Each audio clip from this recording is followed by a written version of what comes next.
भूत हो ना भविष्य में, इससे बड़ा आयोजन कोई कर भी नहीं पाएगा। ये सिर्फ प्यार है पांडे नायक सिंह सैनी जी का।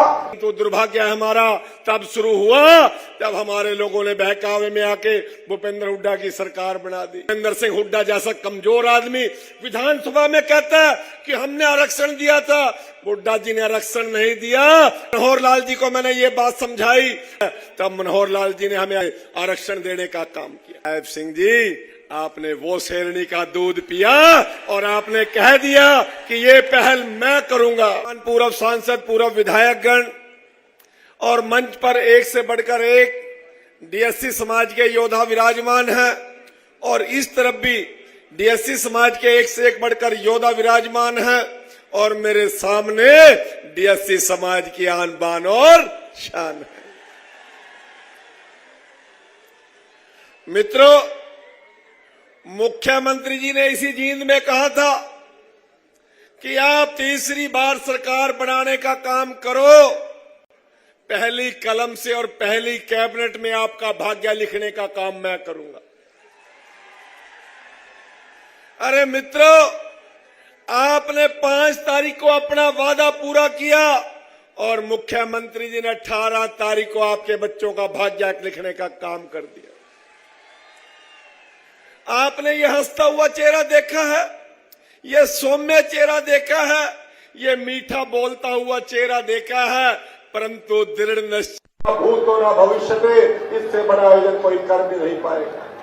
ये सिर्फ प्यार है पांडे नायक सिंह सैनी जी का, ये प्यार है अपने लोकप्रिय मुख्यमंत्री का, ये जो प्यार है आपके बच्चों का जो भाग्य लिखा गया कलम का प्यार है।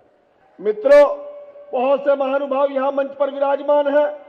बहुत लोग वक्ता बोलना चाहते थे, परंतु मुख्यमंत्री जी का आदेश हम सब के लिए आदेश। मुख्यमंत्री जी को तुरंत राजस्थान जाना था, कई सांसदगण रह गए बिना बोले, हमारे सभी कैबिनेट मंत्री रह गए बिना बोले, हमारे सामाजिक और राजनीतिक के साथ साथ हमारे धार्मिक संत समाज के लोग भी रह गए। मैं सभी से क्षमा याचना करता हूं। मैं भी अपनी बात को कम करना चाहता हूं। मैं तो केवल 2 बातों में मुख्यमंत्री जी आपके संज्ञान के बीच में एक बात लाना चाहता हूं। ये जो डीएससी समाज का भाग्य आपने 18 अक्टूबर 2024 को लिखा, ये छोटी मोटी लड़ाई नहीं है। ये जब ज्वाइंट पंजाब था तब से हमारी लड़ाई चल रही है। 1975 के अंदर पंजाब के लोगों को तो मंजिल मिल गई, परंतु हरियाणा के लोगों को मंजिल नहीं मिली।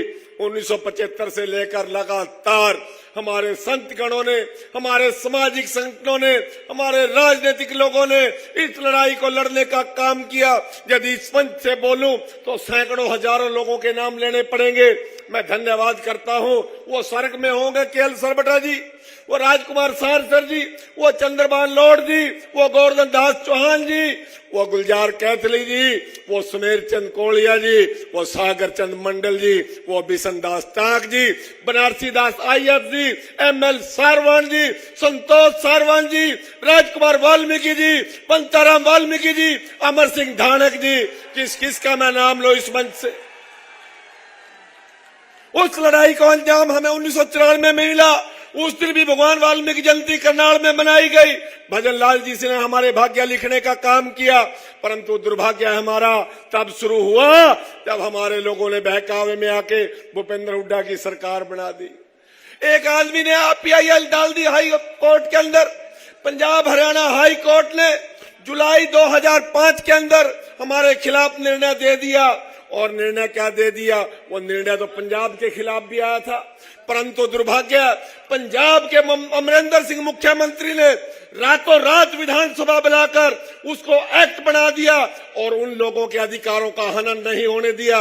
और भूपेंद्र सिंह हुड्डा जैसा कमजोर आदमी विधानसभा में कहता है कि हमने आरक्षण दिया था। हुड्डा जी ने आरक्षण नहीं दिया, हुड्डा ने तो हमारा आरक्षण खोसने का काम किया। उसने एक्ट नहीं बनाया, विधानसभा में नहीं बनाया, विधानसभा बुलाई भी नहीं, हमारे लोगों को बहका दिया कि आप सुप्रीम कोर्ट में जाओ, मैं आपकी पैरवी करूंगा। अरे मित्रों, वो जो पंजाब हरियाणा हाई कोर्ट का निर्णय था वो केवल एम्प्लॉयमेंट के खिलाफ था और हुड्डा जी ने तो हमारा एजुकेशन के अंदर भी स्टे लागू कर दिया। ये बहुत लंबी लड़ाई जब शुरू हुई तो 2018 आते आते माननीय मनोहर लाल जी को मैंने ये बात समझाई, माननीय मुख्यमंत्री जी ये जो स्टे है ये तो केवल नौकरियों पे है, एजुकेशन में नहीं है। तब मनोहर लाल जी ने हमें एजुकेशन में आरक्षण देने का काम किया। अरे मित्रों, अगस्त में सुप्रीम कोर्ट का फैसला आ गया, 5 सीटिंग जज ने फैसला दे दिया।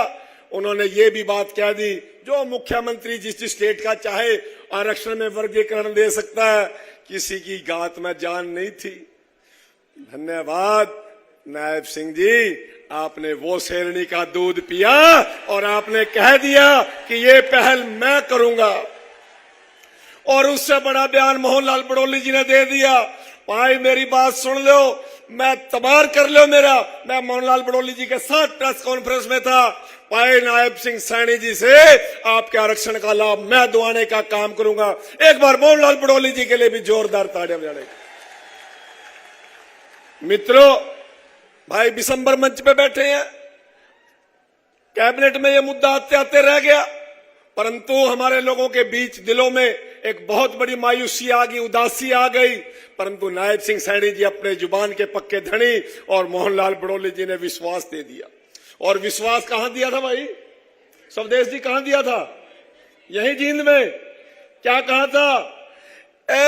मेरे ड्यासी समाज के लोगों, आप 5 तारीख को सरकार बना दो, पहली कलम से तारा भाग्य मैं लिख दूंगा।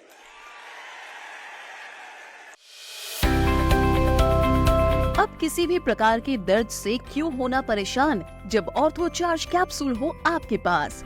सभी प्रकार के दर्द में आयुर्वेदिक पद्धति पर आधारित रामबाण इलाज।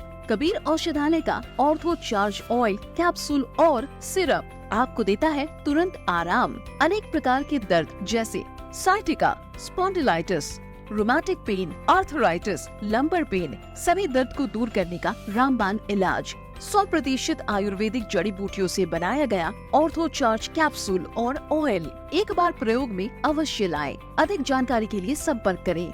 एड्रेस: कबीर औषधालय, सेक्टर 14, सोनीपत, दिल्ली, NCR।